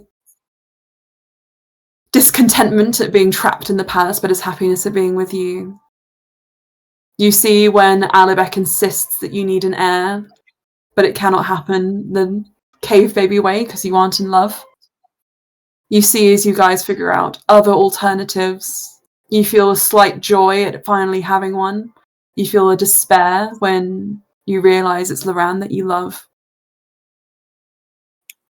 This whole life just plays out in front of you until, of course, it comes crashing down and Alabek decides Loran has to leave. No. You see a new door that wasn't there when you went to sleep the night before. You and Loran eventually do have a child, but it's one you have to keep hidden. You have to pretend is Alabek's. Well, foolishly. All of these things and more happen, and they just pass you by. You feel the entire life, but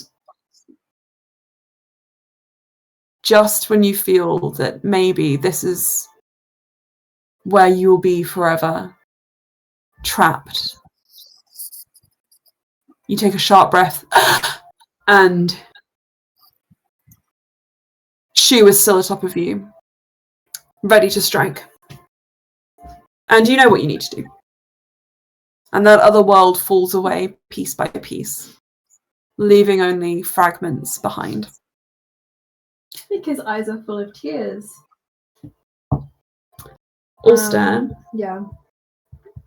next up in the order, as you kind of lie there, is Astra, Slia, and you kind of look over, kind of anticipating her move. And you notice that both Sparks and Slia have a sort of similar clouded expression. You guys all share a look, a knowledge that, though you cannot fully remember it all, something happened then. Sparks, actually, I think you're probably the only one who has a grasp, an entire grasp on what you saw. What happened to you? I think she pats down in a pocket to feel for the feather. Mm-hmm. Feathers. And all stay with you on 5 HP, and the rest of the party ready to go, starting with Astra's turn next game. I'm on 10 HP. 10 HP, excuse me. Since Astra is the last in the round, would you like to do something? Would it make more sense to just let Astra's turn go? Because I can just... Astra, what would you like to do? You can go. I would like to cast Cure Wounds at 2nd level and give back 16 HP to Ulster. To Ulster? Wonderful. Thank you. Fabulous. Okay. And with that, we can reset the round at the top of next game. Whew. Oh boy, guys. Oh boy, guys. 16,000 words of that other world exist in writing. Oh my god. No wonder. Okay, right. That was crazy. Yeah. What a journey. Hot Oh Grinch my God. girlfriend. Do you like your Hot Grinch girlfriend? You like your hot Grinch girlfriend? I do. Does she exist? Does she not exist? You'll never know.